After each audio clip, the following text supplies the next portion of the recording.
ತಮಿಳುನಾಡಲ್ಲಿ ವಿಜಯ್ ಅವರು ದೊಡ್ಡ ಮಟ್ಟದಲ್ಲಿ ವಿಜಯ ಸಾಧಿಸಿದ್ದಾರೆ. ಈ ವಿಚಾರವಾಗಿ ಹೇಳೋದಾದ್ರೆ ಕಷ್ಟಪಟ್ಟಿದ್ದಾರೆ 2 ವರ್ಷ. ಅವ್ರ ಐಡಿಯಾಲಜಿ, ಅವ್ರ ಸ್ಟ್ರಾಟಜಿ, ಅವ್ರ ಫ್ಯಾಂಡಮ್ ಅವ್ರ ಸ್ಟೇಟಲ್ಲಿ ವರ್ಕೌಟ್ ಆಗಿದೆ. ಅದೇ ಥರ ಬಂದು ನಮ್ಮ ಕರ್ನಾಟಕದಲ್ಲಿ ಮಾಡ್ತೀವಿ ಅಂತಂದರೆ ಈಗ ಇರೋರು ಯಾರೂ ಸಾಧ್ಯ ಇಲ್ಲ. ಅಲ್ಲ ಸರ್, ಈಗ ಆಕ್ಟರ್ಸ್ಗಳು ಆಕ್ಟಿಂಗ್ ಮಾಡ್ಕೊಂಡು ಕಲಾವಿದರಾಗೆ ಉಳಿಬೇಕು ಅನ್ನೋದಿದೆ.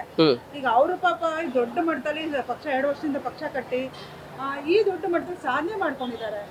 ಈಗ ಅದು ನಮ್ಗೆ ನಮ್ಮ ಕರ್ನಾಟಕದ ಕಲಾವಿದರಿಗೆ ಇನ್ಸ್ಪಿರೇಷನ್ ಆಗುತ್ತೆ. ಇವಾಗ ಯಾರನ್ನ ಇಲ್ಲ, ಇನ್ಸ್ಪಿರೇಷನ್ ಆಗಲ್ಲ.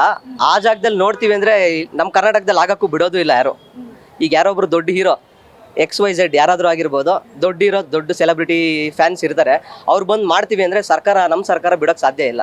ನಮ್ಮ ಸರ್ಕಾರ ಅವ್ರನ್ನ ಈಗ ನೋಡ್ತಾ ಇರ್ಬೋದು. ಕೆಲವು ಸೆಲೆಬ್ರಿಟಿಗಳು ಅವ್ರೇನು ಮಾಡ್ತಾರೆ ಅದಕ್ಕೆ ಅವ್ರಿಗೆ ಏನು ಮಾಡಬೇಕು ಅಂತ ರಿಟರ್ನ್ ನೋಡ್ತಾ ಇದ್ದೀರಾ ನೀವು ಕೂಡ. ನಮ್ಮ ಕರ್ನಾಟಕದಲ್ಲಿ ಸಾಧ್ಯನೇ ಇಲ್ಲ. ಯಾವುದೇ ಒಂದು ಸೆಲೆಬ್ರಿಟಿನೂ ಕೂಡ ಬಂದು ಇಲ್ಲಿ ಪಕ್ಷ ಕಟ್ಬೋದು.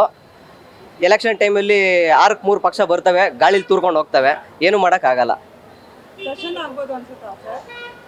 ದರ್ಶನ್ ಆಗ್ಬೋದು, ಬಟ್ ಆಗಕ್ಕೆ ನಮ್ಮಲ್ಲಿರೋ ಸರ್ಕಾರ ಯಾವುದೂ ಬಿಡೋದಿಲ್ಲ.